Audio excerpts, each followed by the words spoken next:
Estamos de volta com o programa Em Pauta aqui pela sua TV Canção Nova, conversando hoje sobre a exortação apostólica do Papa Francisco, Evangelii Gaudium, o Evangelho da Alegria, este tempo realmente novo que todos nós estamos respirando, não é verdade? Que no segundo bloco, como você já sabe aqui no nosso programa Em Pauta, sempre para você especialmente que acompanha o nosso programa, uma indicação sempre precisa de literatura, de uma literatura que, claro, quer te auxiliar na meditação ou na provocação que o programa proporciona. E aqui, olha, realmente, se falando de Francisco, muita coisa nova surgindo a todo momento.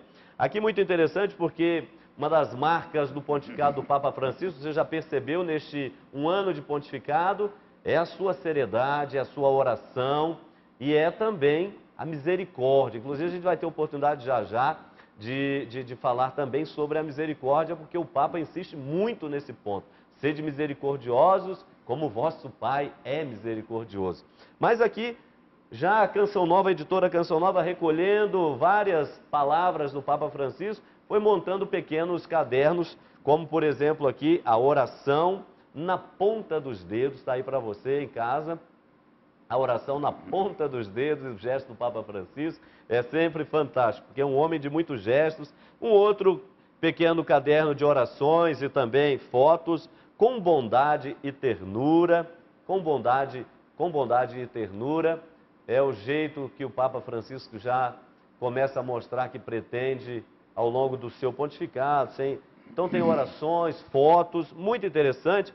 E muito interessante também porque é um Papa extremamente, como a gente diria aí, antenado. O Papa, por exemplo, usa as redes sociais de uma forma extraordinária, especialmente o Twitter.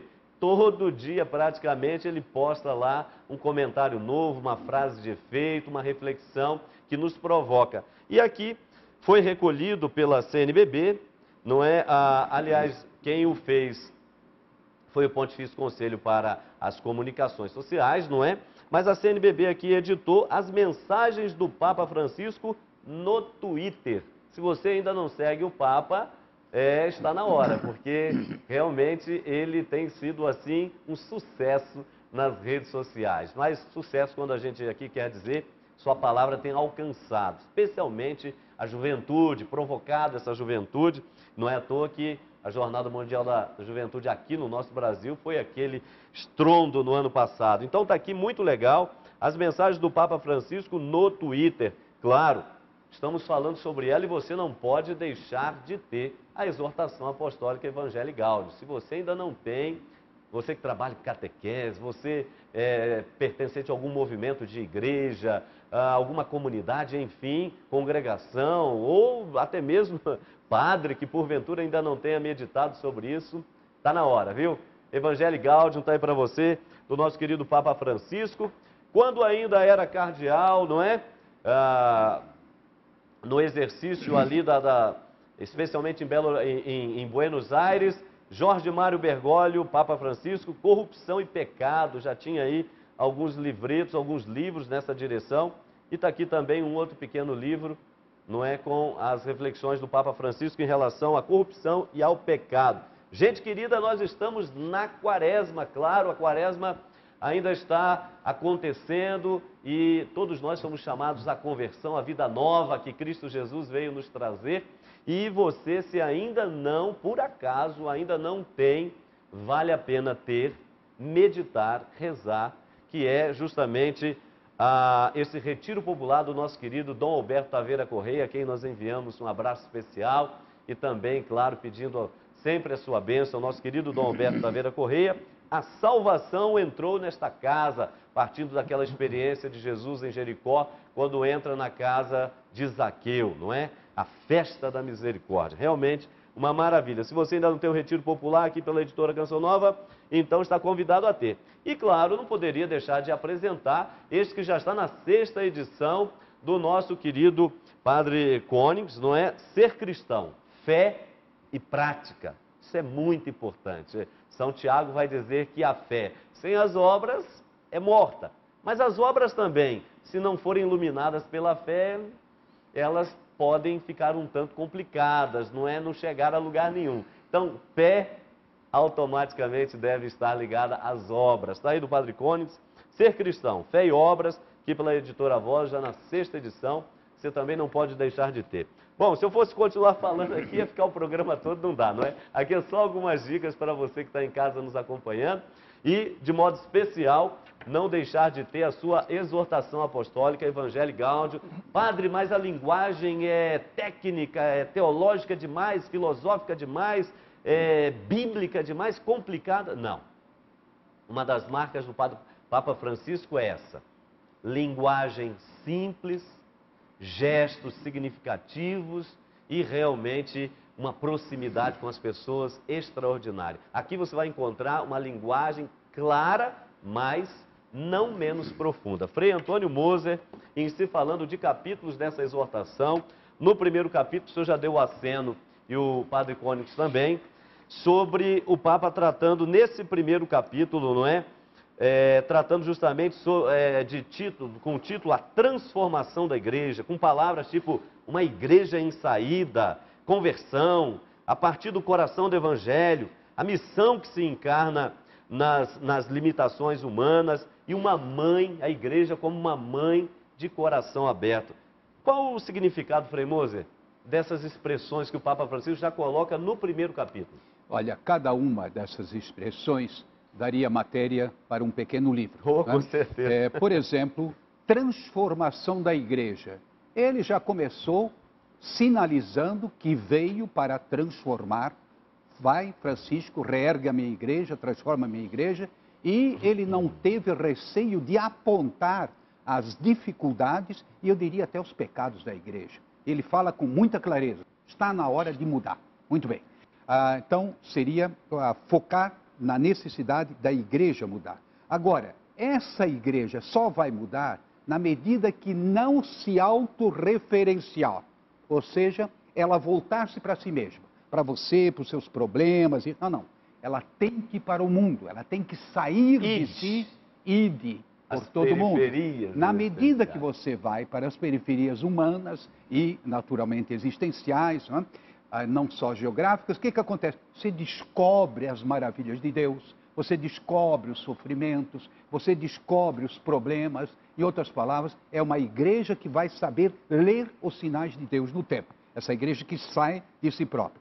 Conversão. Claro, conversão é uma palavra que não soa bem, mas é uma palavra profundamente evangélica, e eu diria é o cerne do evangelho. Isso significa, eu tenho que caminhar numa outra direção. De novo, uma igreja que reconhece que errou o passo e que muitas vezes na história errou o passo e tem que acertar o passo. Agora, sobretudo, é verter-se para, é voltar-se para Deus, voltar-se para o Cristo, voltar-se para a humanidade. Depois, a outra, partir do coração do Evangelho. Claro que todo o Evangelho é rico, mas, evidentemente, o sermão da montanha é o cerne, não é isso, padre? É o sermão da montanha, não é? Começa com as bem-aventuranças. Depois vem, naturalmente, uma série, eu diria assim, de implicações de quem adere ao Cristo, mas começa com as bem-aventuranças. Depois outra, a missão que se encarna nas limitações humanas. Esse Papa, ele tem uma característica que os outros talvez não manifestassem tanto. Ele tem consciência das suas limitações, mas ele tem consciência das limitações da igreja, da nossa própria condição e da condição humana. Nós não nascemos santos, nós nascemos em pecado, não é isso, padre? Nascemos em pecado, ou seja, nós todos temos que trabalhar, seja como pessoa, como instituições, para nos transformar. E essa transformação, por quê? Porque nós somos limitados. E com isso, é só pegar lá o primeiro capítulo do Gênesis, segundo capítulo do Gênesis, segundo capítulo no caso, né? Sereis como deuses. É a Por grande quê? tentação É a grande humana, né? tentação. Quando a pessoa é humilde, sabe que tem limitações, então já dá um passo importante. Em seguida, a mãe de coração aberto. Como ele volta, eu me dei ao trabalho, num livro que vou lançar daqui a poucos meses, né? Me dei o trabalho de contar quantas vezes ele usa certas palavras. Por exemplo, misericórdia, perdão, amor. E uma das palavras que ele mais usa é justamente coração. Então a igreja é coração. A igreja é para acolher. E por isso também completa dizendo que é uma mãe, não é? A igreja é uma mãe.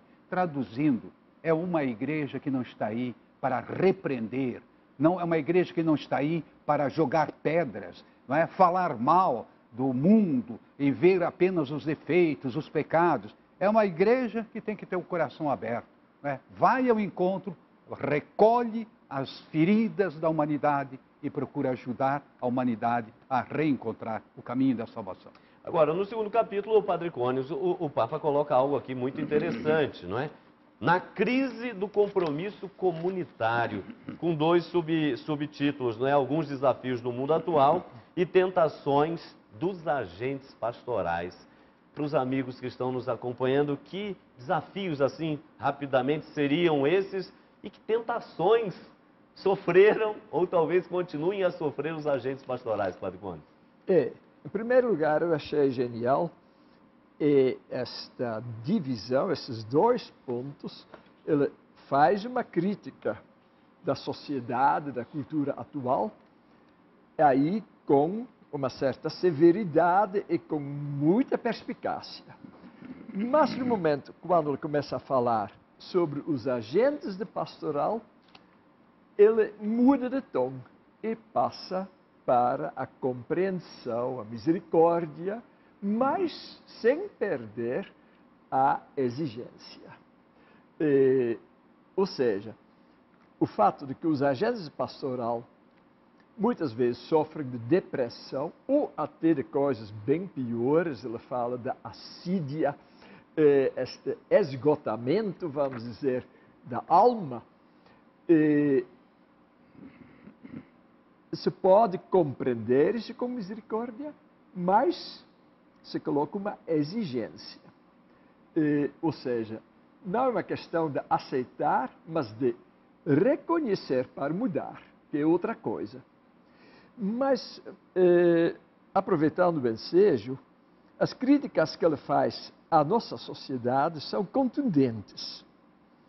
E nessa sociedade que apresenta um aparente bem-estar, uma prosperidade, tem até teologia da prosperidade, imagina. Ele diz aqui uma coisa que me impressionou. Sim. Todavia, não podemos esquecer que a maior parte dos homens e mulheres do nosso tempo vive o seu dia a dia precariamente, com funestas consequências.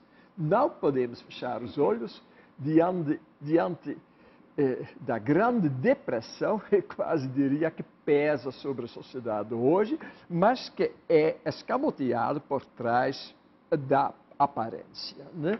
Não aqui no Brasil, não é escamoteada, não. Ou é escamoteada também no Brasil? Não, o escamoteamento é que não funciona, nem o carnaval não funciona mais. Para não falar da Copa. Tá. Agora, Padre Cônios, nesse tocante, no segundo item, tentações dos agentes pastorais, o tempo aqui não nos permite passar, não é ponto por ponto exatamente, mas aqui tem um subitem que chama muito a atenção nessas tentações, dentre as várias tentações, que é a questão do mundanismo espiritual. Não ao mundanismo espiritual. O que o Papa está querendo dizer com isso? Achei genial. Porque aí temos exatamente esse jogo de escamoteamento. Aquilo que se chama espiritualidade e religião pode esconder um profundo mundanismo, dizer que a gente pensa com os critérios do mundo no sentido negativo da palavra. Mas a gente se apresenta como muito religioso, inclusive usa a religião para fazer carreira e coisas semelhantes. E isso coincide com a severidade com que o Papa agiu nas primeiras semanas, purificando a situação entre os cardeais em Roma. Eu acho que foi isto que ele quis dizer, a mundanidade espiritual.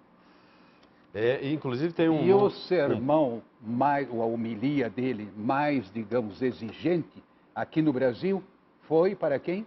Para os representantes do CELAM. Muito interessante isso.